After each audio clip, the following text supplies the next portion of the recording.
Coucou tout le monde, alors aujourd'hui je vais vous préparer une couronne au blanc de poulet champignon avec de la pâte brisée ou bien de la pâte feuilletée.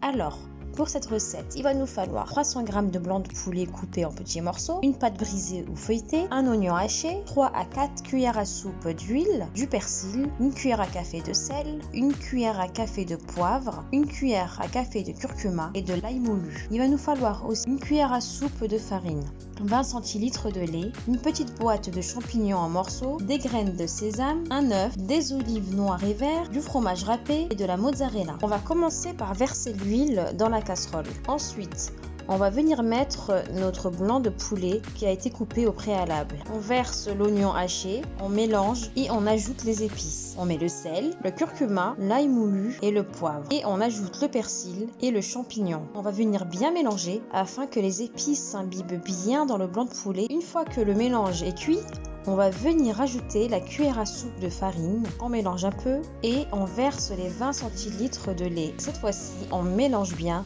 jusqu'à ce que ma sauce s'épaississe. Alors une fois que ma sauce n'est plus liquide, je la retire du feu et je la laisse refroidir. Entre temps, je vais venir ouvrir ma pâte et à l'aide d'une assiette, je viens faire l'empreinte d'un cercle, comme ceci. Une fois que j'ai l'empreinte, je vais venir couper le cercle en 8 parts. Je récupère ma farce que j'ai préparée et qui a refroidi. Je la mets comme ceci sur ma pâte. Une fois que j'ai mis toute ma farce tout autour, je replie les morceaux. Je vais les tirer et bien appuyer pour que ça colle. Une fois que j'ai bien plié tous les morceaux et bien collé l'embout, je vais venir mettre un peu de fromage râpé et ainsi que des morceaux de mozzarella. Ensuite, je viens battre mon œuf et je badigeonne ma couronne comme ceci.